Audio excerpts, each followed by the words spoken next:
So goal setting is a must for every new year. So let's set our goals for 2022. What's up everyone, this is Nayana here and welcome back to my channel. So today I'll be sharing 8 sustainable goals that I hope to set for myself in 2022. So these are goals that I hope that I do confirm to throughout the year.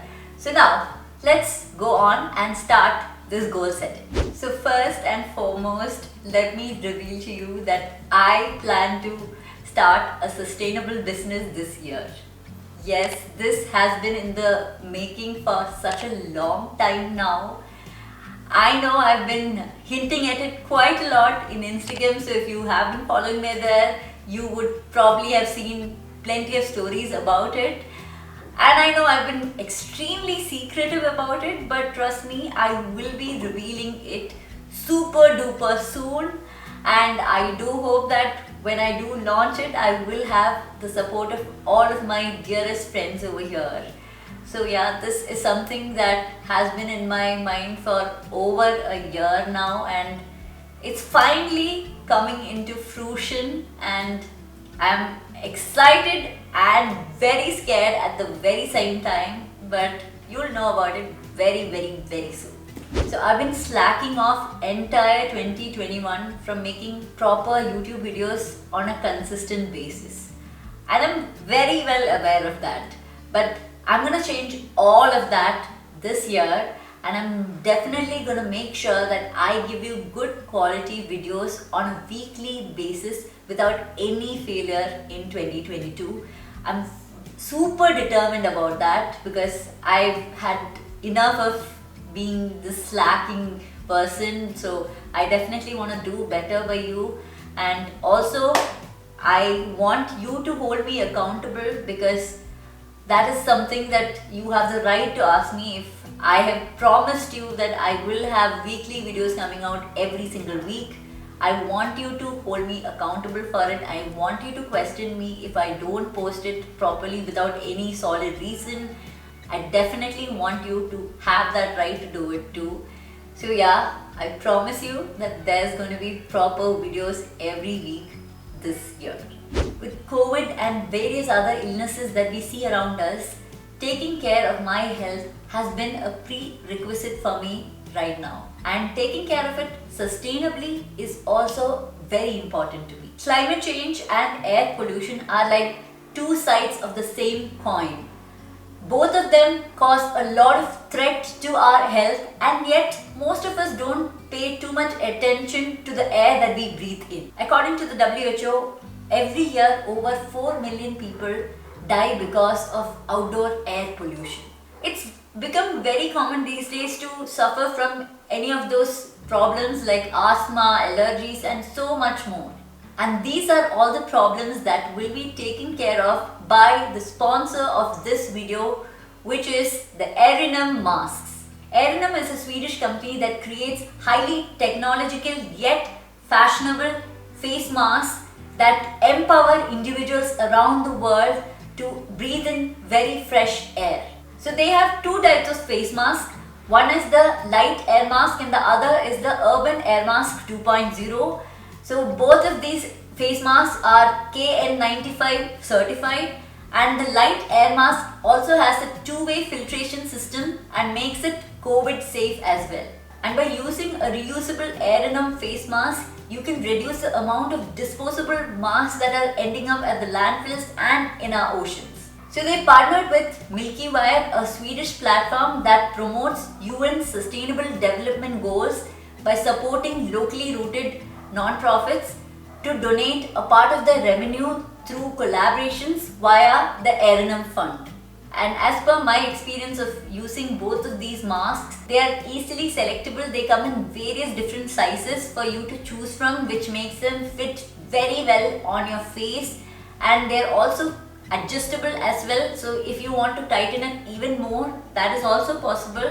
And they come in such amazing designs that you can look stylish when you go out as well. And when you step outside the house, you will be safe from air pollution as well. And on top of that, when you're going to purchase your Erinum face mask, make sure to get 15% discount by using the code NAYANA15. So that's yet another bonus.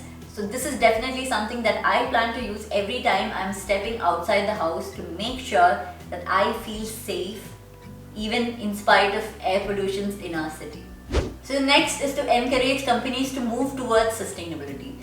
So every single day I see tons of brands or companies which I feel are highly unsustainable, and most of them may not have any clue on how to turn sustainable at all, or may not even be aware of why it's important to be a little more sustainable.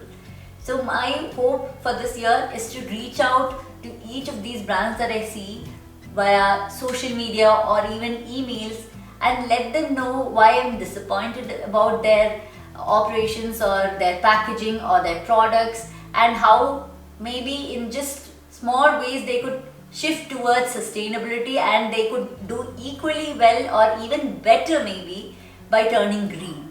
So this is my hope for this year, and if I hope to at least request some of these brands to turn sustainable, I would feel highly self-accomplished for sure, and that would make me very happy. And sometimes I feel that brands may not be aware of it and they just need the extra push to know that this is something that their customers really want, that they may open their eyes and see what could be the changes that they take on. So up until recently, I used to buy a lot of my houseplants online from stores and nurseries. But the more I started reading about it, I realized how unsustainable it actually is. Because this recent love for houseplants have actually kick-started a very unsustainable marketplace. So there's a high carbon footprint when, say, you're ordering a houseplant and it's traveling all the way from, say, Delhi to Bangalore just to get to your house. And that is highly unsustainable, and that is what a lot of these nurseries do. This is something that most of us do not even put a thought to, and something I feel most of us should start thinking of. So what else can we do? Well, it's a little more tedious, but it's much more heartwarming too, and that is to get cuttings for free from your friends or family. Or even if I go out, I plan to, if I see, say, like a beautiful plant, I will try and get permission to get the cutting for that plant. Bring the cuttings home, put it into water, see it grow tiny little roots, then finally put it into soil and see it grow into beautiful plants. The satisfaction of doing that is nothing like you have ever known. So I request all of you to try doing that, and you'll be getting all these cuttings for free. You don't even have to pay like large amount of money to have beautiful plants in your home. And if you don't want to do that, the least you can probably do is try and stick to buying plants from your local nurseries that you have in your roadsides. Go and get it from there instead of getting it from these online stores which may be delivering these products from very far away places. So lend more books from the library. So if you haven't watched my video on things that I will not be buying for 2022, I had mentioned how I will not be buying books for this year at all. But the thing is, I don't have a lot of fiction books at home, which is something I'm more interested in reading. So when I feel like reading something fictional, I plan to go to the local library in Bangalore and lend myself some good books. And having lended those books, I would have more motivation to read it because I'll be paying for getting that, and it will only be with me for a certain number of weeks. So I will have more motivation to read it and finish the book more than I would if I bought a book and I kept it home and I may never get to it at all. So I do plan to go visit the library and get more books this year and have a better reading habit for this year.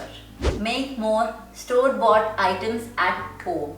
So I have recently started making peanut butter and oat milk and so on again at home.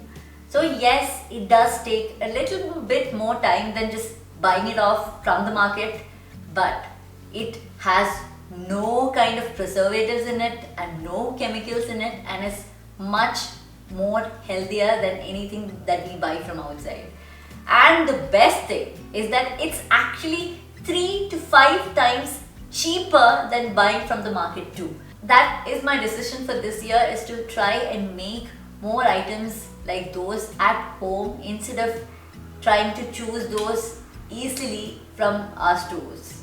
So the last goal for 2022 is to collaborate with more content creators. So in my entire content journey, I have collaborated only with one content creator, and that too was during my beauty and fashion phase. And I enjoyed that so much, but I've never been able to repeat it after that. So I haven't been able to do any of that for over 2 years now, and I really want to meet and connect with fellow content creators and make amazing content for all of you, and hopefully even spread the joy of sustainability to more people as well. So this year I've determined to at least collaborate with at least 5 to 10 content creators throughout the year. So I don't know how much of this is going to happen, but I do plan to try as much as possible. And if you have any YouTubers that you would love for me to work with, please make sure that you comment below and let me know so that I can hopefully reach out to them and do something together. I do hope that I can be consistent with my goals throughout the year, and maybe we can talk about it next year to see whether I was successful or not. So what are your sustainable goals for 2022? Make sure to let me know in the comment section below. So I will see you again in the next one. So until then, bye bye.